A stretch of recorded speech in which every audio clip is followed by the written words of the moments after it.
One. Shalom and welcome to another edition of Parasha Talk. I'm Rabbi Elliot Malamet in Highland Park, New Jersey, the Highland Park Conservative Temple Congregation Anshe Emet. Joining me are my good friends, Rabbi Barry Chesler from the Solomon Schechter Day School of Long Island and Rabbi Jeremy Kalmanofsky, Anshe Chesed in New York City. Friends, we are recording this on day 180. Day 180. It's already day 181 in Israel, and just to even say the number 180 is a moment that makes us pause. Shisha Chodashim, 6 months, unbelievable suffering for the hostages, and of course a different reality now that is part of our experience, and of course the Israel experience, everything seems to have changed, and we are in the middle of it. We're in the middle of it. If you had a reflection on that, Jeremy, I'm going to turn to you. You got the poster in the background again, and just this, even if it's just thinking about what these people must be going through. Yeah. Fighting off despair. I never in my life was I on Twitter before the war began. Never even once. The occasional clip I saw of a football game or something like that. But my children said, don't do it. And I have not. I've only in very measured ways, but I see some of the most virulent anti-Israel stuff, some of which I believe is pure propaganda and falsehood. Some of it is conveying the seriousness of the suffering in Gaza in very painful ways, and the suffering in Gaza, we're talking on a day after the accidental killing of the food workers, and the guy from the World Central Kitchen wrote in the Times today, I know Israel is better than the way this war is being conducted. I am not criticizing. I do not know. I want the hostages home. Yeah. I want the suffering to end. And it's just fighting off despair. It's not easy. Very hard. Barry, you have a former student. I do, and it's important to hold on to hope. But as Jeremy suggested, it gets harder every day. And Ellie used the expression which we use all the time, that we're in the middle of this. We have to hope that we're closer to the end than still in the middle, because this has gone on, I think, far longer than we thought in the early days of October. Think about how we have all counted time, and Jeremy held up a calendar before of every day, October the 7th. Maybe you'll show that to our viewers here. Look at that, and that says something so deep, which is that on one hand, time has kind of stood still. On the other hand, we know that things have moved on, and moved on in ways that have been quite unpredictable, some predictable, but we really don't know how what the trajectories are, and that makes for a very unstable kind of moment here, especially on when things are a little darker over the last few days, as they've been. And I'm just thinking, we are approaching another milestone in the Jewish year, the Pesach, in a couple of weeks. This is Shabbat Hachodesh. So this Shabbat, we announce the new month of Nisan, and we read this on this Shabbat, the Parasha Talk, which I hope we'll get a chance to talk about shortly. And that signals a kind of change in mood, and we're all beginning to think about our Siddarim and what we're going to do. And I've begun to think about how are we going to incorporate the experiences at the Seder, and maybe before Pesach we'll devote some time to that question. It's a question that's on many minds, and people are publishing material, some of it good, some of it not as good. But there's a lot of thinking about this question as to, how are we going to experience the celebration of the Jewish story and Jewish peoplehood this year? And we will, of course, celebrate. Yeah, it's a question. of, first of all, by the way, after Shmini, we got Tazria and Mitzvah, so maybe Yeah. we can devote some of those Parsha talks to talking about the Haggadah. But a friend of mine, known to many of our listeners, very famous family, Esther Sperber, she was very active. She's one of the leaders of the Families Forum here in New York. She's our architect here at the shul. She's the daughter of a great Talmid Chacham, Daniel Sperber. She sadly just lost her sister this week, which Nechama to the Sperber family. We talked about before Tanya Esther, she put out, should we devote Tanya Esther to like staying with the hostages? And what we said in the course of our conversation is like, on the one hand, yeah, that feels right. On the other hand, it feels a little bit of a false note to say that, okay, we're going to have a little, a short fast on Tanya Esther, and that's going to somehow connect us in the midst of all the starvation in Gaza. Like it's almost like a false note to say, if I skip lunch, actually there's like real starvation going on. And I'm thinking about feasting. Pesach is always like one of the best meals of the year, aside from the not being able to eat bread, but you have abundant food, you have abundant wine, and it's a time when we are at the center of a story that is largely about terrible, suffering and malnourishment and famine and hunger. Not to mention war, and not to mention, of course. It's a little hard to. I heard somebody say, this year we should have, a very small, no feast and no arba kosot, and I don't think that that's right. But somehow it cannot be Pesach in all its glory either. So you know what? We should dangle this out for our loyal listeners, to whom we thank, and our viewers, and maybe we will devote some time to thinking about that instead of Parshat Tazria next week. But we're going to do Shmini this week, and Parshat Shmini deals with the ordination rituals, the consecration rituals. It's a moment. It's a beautiful moment here where. Wait, you were going to say something nice though. About all that sadness. You got to. Yes. Okay. So yes, I'm going to tee up the announcement of my daughter's engagement. Nava became engaged last week. So Mazel Tov. Jacob Zucker is her fiance. He just got out of Gaza and back at the end of February, and we are thrilled for both of them, and just a beautiful couple. And Mazel Tov. Nachas. Mazel Tov. And and if you are a fan of Adina Sussman's cookbooks, Nama is working on a new cookbook with the preeminent cook of Israel, chef of Israel, Adina. Anyway, so Shmini, which has something to do with food and something to do with the ordination rituals. The Kohanim they've been sequestered in the Ohel Moed for 7 days. And the name of the Parsha, Shmini, comes from the first words, Vayihi Bayom Shmini. It's the 8th day. And that itself is significant, that these rituals that we are now going to read about come on the 8th day, which tells us that it's the beginning. This is the beginning of a new phase in Israel's life. The ritual life of Israel is going to be inaugurated on this day. And there's a whole menu of sacrifices and all that. And it's, quite intricate in the symbolic system that is very remote from our religious consciousness. Nevertheless, they're doing this. They're cutting up pieces of animals. They're putting it on the altar. They're putting it into smoke.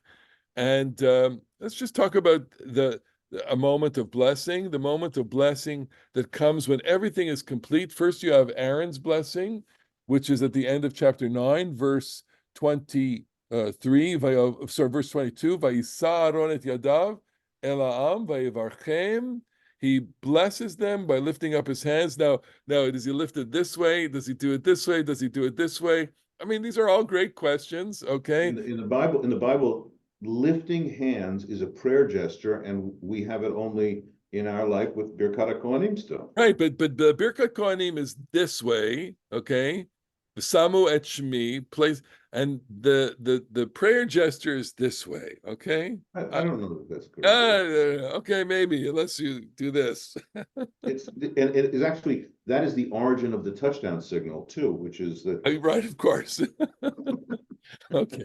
So, you know what I like about, there are two things that I like about this. One is, you know, I if we weren't convinced that Aaron is a good guy, this is a moment where he's a good guy. He wants to involve the people in this moment, and he offers this blessing. Okay, he's functioning in a clerical way here. Okay, then the next verse says that Moses, vayavo Moshe v'Aaron el Ohel Moed, the two of them go into Ohel Moed, and they come out, vayirvachu etam, the two of them bless the people. And this is also nice. Now, there are lots and lots and lots of commentary on this as to why, what, how, and I think it's very confusing. But you know what? I'm going to go with this one, which is, you know, Aaron does it solo for the first one, and then it's a duet on the second one. And a solo is different from a duet. The solo gives you the solo performance, and the duet gives you a lot of texture. And that the blessing itself that the two of them have has this balance of kind of, you know, back and forth, or there's, you know, maybe their voices are different. There's a chord, there's some harmony, maybe and it's just two personalities. One who in the imagination of the people is quite stern and connected to God, and one who is like seems like a good guy. I wouldn't call Moses the straight man and Aaron like but you know what I mean? I think like there are comedy duos and there are solo comedians, okay? It's one thing to see Jerry Seinfeld on the stage, but it's another thing to see the ensemble, or to see an Abbott and Costello, or to see, you know, we talked about this, like a John Belushi and Dan Aykroyd. They play off each other, and the play off of each other gives a certain kind of joy. I talked about, you know, in music, this is true. You know, Jeremy Yitzhak Perlman, he's got such this gift, okay?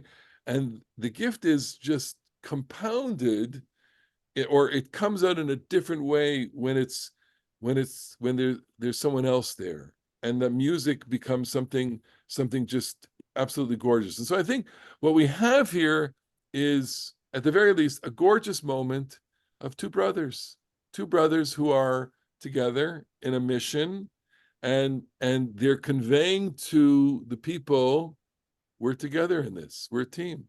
That's my little drasha. That's very good, Josh. I like that Very Josh nice.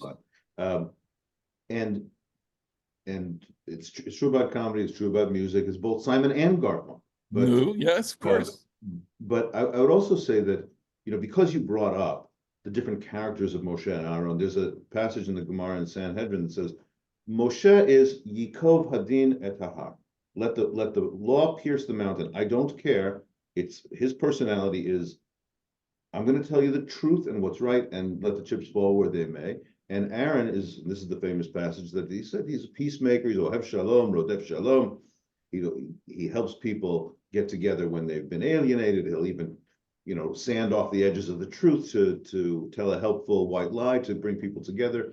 And if we think about those different like modes, spiritual modalities, you cannot live in one or the other. You have to have, you know, din and rachamim, and put them together into some sort of balance. Nice. So the bracha that would come from Aaron alone is not as good as the bracha that comes from the unity of the two. Nice. It's completed with each other. Okay, so having built all this up and built this moment of unity and joy and great excitement, the following verse, chapter 10, verse 1, is, or I'm sorry, the last verse of chapter 9 is, Vatetzeh minifnei Adonai, the fire comes out, okay, from God, meaning it probably comes out from the Kodesh Kodashim, okay?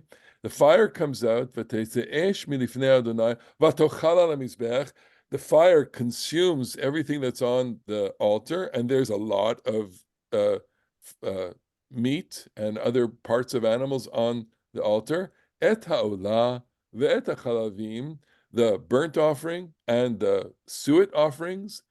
And here the excitement, Vayar kolam vayaronu. The people see and they get excited, they celebrate, vayiplu al pneihem. They fall on their faces. So this is a moment, this is an ecstatic moment. Can you, is there, what is it like to be in a moment of collective ecstasy? Right? I don't go to too many rock concerts, but Oh, baby, I'm going April 15th in Albany. I'm going to the Beit Kodesh HaKodeshim, see Bruce again. wow. Okay, so can you tell us, for those of us who don't experience this on a regular basis or don't experience it at all, is there a moment? Is this the language we're using for that? I mean, does it is ecstasy part of it, or are we just simply being ridiculous here? You know, is is is there? How would you define religious ecstasy in this moment at the Mishkan? How would you, is there anything that comes close to it? You know, Well, I kind of, listen, I love going to Bruce Springsteen shows, but I kind of hope that this is better than that. Like, I kind of hope that the revelation of Hashem's presence in the Mishkan. but I'm glad you said that because okay, so Don't tell Springsteen that. it puts it into perspective. Although those are very powerful experiences. Let's just say that the sense of unity and the sense of joy that people have is a very powerful experience. And this is they fall on their faces. Okay, so nobody's falling on their face at a concert. So there's what I'll interpret falling as they're just reverent. There's joy and there's reverence. Vayiplu al pneihem is the experience of awe and it seems to me that every time you have a falling on the face, it's about I'm overwhelmed by this, and I'm going to gesture awe. Okay, But it also requires some kind of resolution. In other words, you can't stay on the top.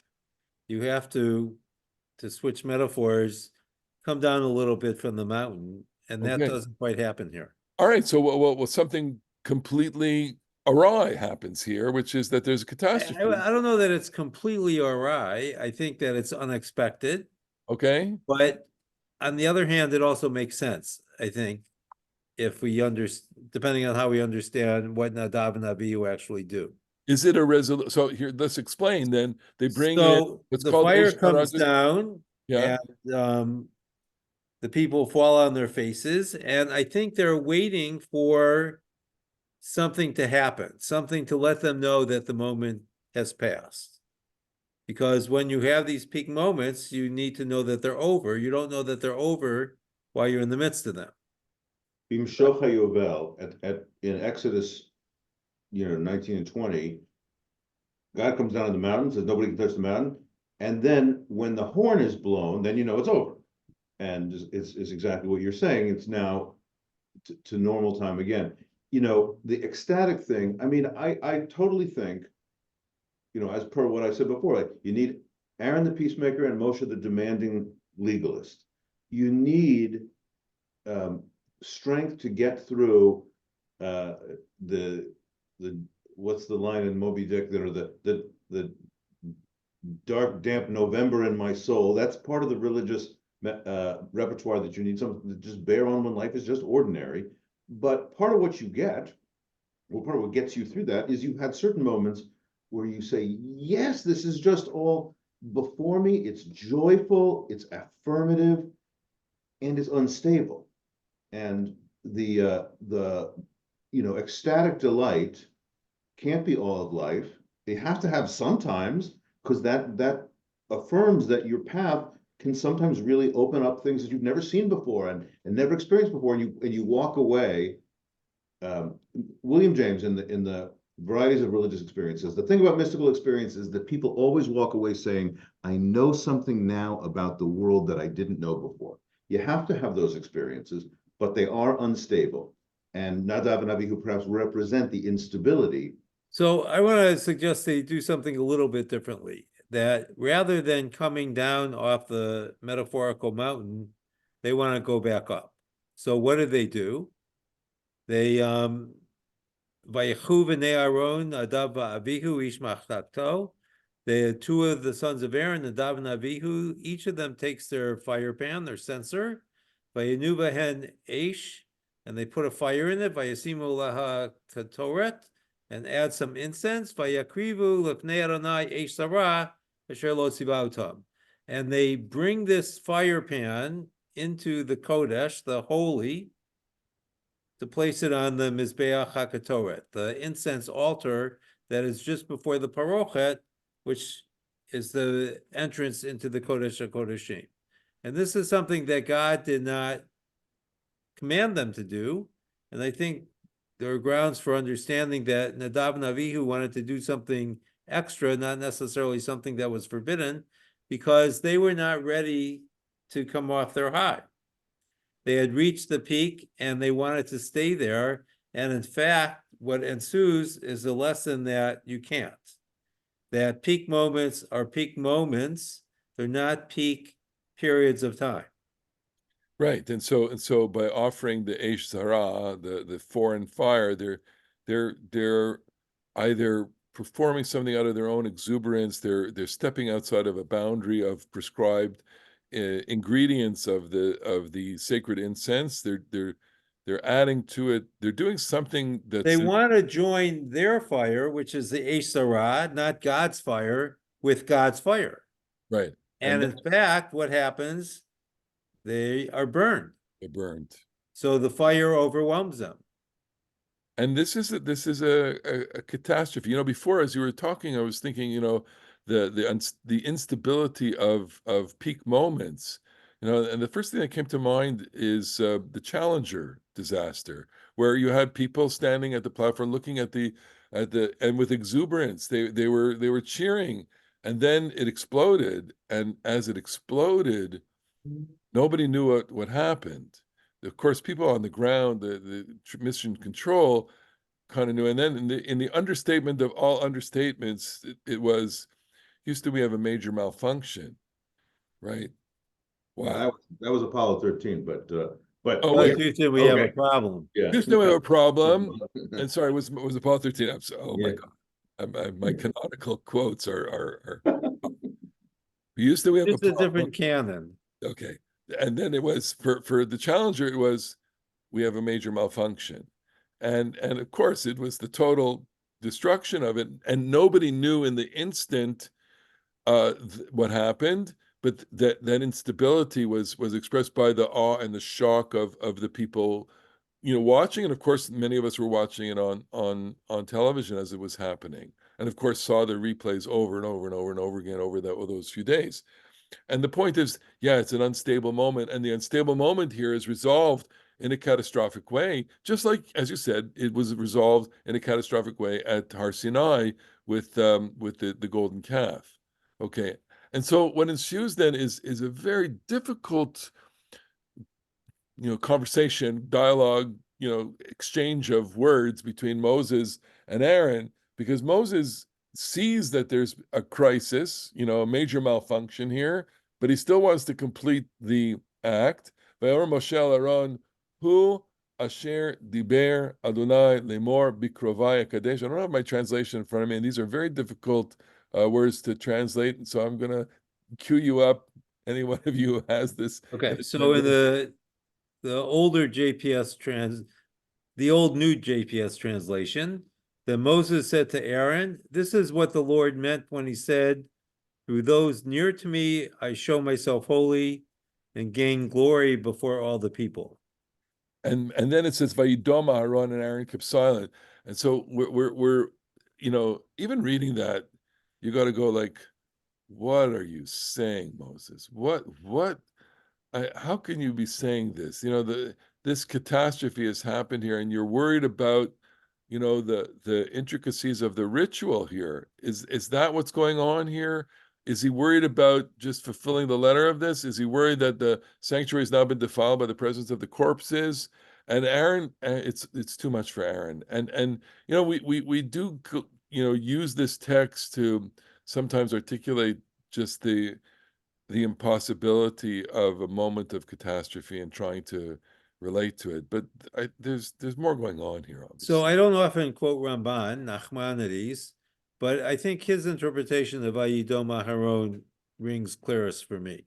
And he suggests that what Vayidom Aharon means here is not that Aaron was silent, but that he became silent. He fell silent, yeah. And that makes a big difference because we don't want to think that Aaron's reaction was superhuman. On one hand, that in the wake of such terrible news, he is a little anachronistically stoic, but we also don't want to understand that he is struck dumb and incapable of acting at all. And therefore, Ramban suggests that he did act, he reacted, he processed in the immediacy of his grief, and then he settled down. I think, I don't know. It's overwhelming, and maybe it's he needs to. He's not processed it yet. He doesn't know what to say. Well, maybe yes, maybe no. And here I think it's always important to recognize that we're not hearing this or reading this from Aaron's perspective, right? Whether whoever we think the narrator is here, it's the narrator that's reporting, not Aaron himself. Is the narrator making a judgment on him? Is the narrator, Well, I think motive, the narrator is opening up the possibility for a multiplicity of readings. I think I used to teach this story in 10th grade Bible as Nadav and Avihu, a tragedy in 3 verses. And each of the verses that we read is subject to more than one interpretation. And here the question is whether Moses is offering true words of comfort or in fact is a rebuke of Aaron for holding him responsible for what his sons did. And it's not clear because Aaron, in fact, doesn't say anything. So how can we know what he thinks? I wanna, be the nechama here. I'm troubled by it, and I want to put my arm around him and say, you're a bereaved parent now, and of course, there's nothing you can say. But this is the episode that happened a little bit later on in the Parsha, in the end of chapter 10. You said, what is Moses worried about the details of the worship? I think the answer to that is partly yes, and that's a feature of the let the law pierce the mountain personality. This is conceived of as being a very important ritual moment, dedicating of the Mishkan, and it turns out that the Chatat. Now you have to know this piece of temple data is that the way a Chatat works, and Olah is an altogether burned, nobody human eats it. A Chatat is a sin offering or purification offering. Certain parts, the forbidden fats and these certain organs are burned on the altar, and the priests eat the rest of the animal. And the priest's consumption of it is like that's how the atonement or the purification happens. And Moses discovers, to his shock, that the chatat that was offered was entirely burned up, and the priest didn't eat it, so it didn't work. And he says to Aaron, "What happened? What did you do that for?" And Aaron says to him, "After what I've experienced today, do you think it would be pleasing to God for me to eat that sacrifice?" In other words, sacrificial worship, even the priests eating the chatat, is in a spirit of joy. It's an experience of communion. And Aaron says to Moses, "I'm in no position to have that communion right now." And Moses says, "Yeah, you're right. My bad." And I think that's a powerful moment, perhaps a way of recognizing that we can be overly focused on procedural things and have to stop and go where you just went, Elliot, and say, "Okay, I'm going to shut up now and focus on just being." Right. So I just want to add one other thing here. So in the aftermath of the story, in the first 3 verses, Moses tells a couple of the cousins to retrieve the bodies, and then he instructs Aaron and Eleazar and Itamar, the surviving sons, that they're not allowed to mourn because, in fact, they are the high priests who are not allowed to mourn in the sanctuary. And Aaron to that says nothing. And then there's the instruction about not consuming alcohol, and then we end up with the story that Aaron related. And I would suggest that as Jeremy related the story, Aaron's words suggest that he has understood what happened. And the important point that I think he's making is that Moses can only see this as a national tragedy, what will befall the people, when Aaron is telling him this is a family matter. It's a personal. Beautiful. Beautiful. And you can't trump the family with the people. The family's mourning must take precedence.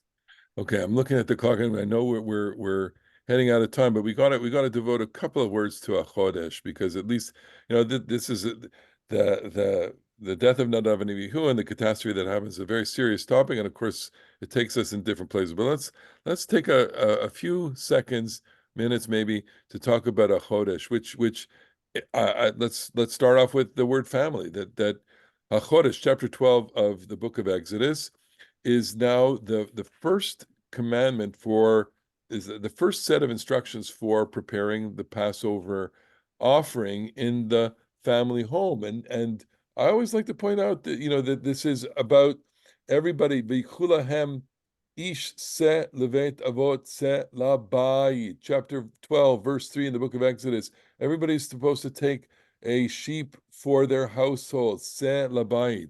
And that underscores the whole idea that this experience is now happening in the family circumstances. But I mean, give me 2 seconds on this. Off the top of your heads, what do you want to tell our viewers, listeners, about this chapter and what you want them to take away from this? I'll say Selabait, okay? And how about another? But what would you say about Celebite? I would say that you organize the people on the basis of the family structure, and that the narrative of the people, which is what is going to happen here, happens from family. I've been teaching over the last couple of days from this guy named Marshall Duke. He's a psychologist at Emory University. I remember his name because his first name is a store and his last name is a university. Okay. So, and he talks about the importance of narratives and how family stories help children in their lives, right? And if you're a family that tells stories, you develop a certain multi-generational identity. And that's what's going on here. That we have a setting for storytelling, we have a setting for experience, and we have a setting for translating something that's larger than us to us. I'm going to go with blood on the doorposts. Not entirely dissimilar to what you're saying, that the bonding, if you smear the blood on the doorpost, and this is a great rabbinic midrash, b'damayich chayi, the word blood is a plural word in Hebrew, and there's this scene in Ezekiel, and it's in the classical Haggadah. We say it at Brit Milah, live in your bloods, plural, and the classic midrash is dam Pesach v'dam Brit. Okay, yeah. The blood of the Paschal, the blood of the communal meal, the covenantal meal, and the covenant of circumcision. And it's a religion that we have that is it's full of ideas, and it's full of abstractions and values, and I love abstractions and values, and it's flesh and blood too. It's really, no, you got it. And there's something that's happening in that moment when they do put the blood on the doorpost. It's protection, but it's also consecration. There's all there and a little painting as well. I think I would build on what both of you said, because both the ritual of Pesach and the ritual of Milah were, properly speaking, home rituals. That the personal identity, which is how the individual baby boy becomes part of the people, and the national identity, which is how the family identifies itself as Israelite, took place in the home.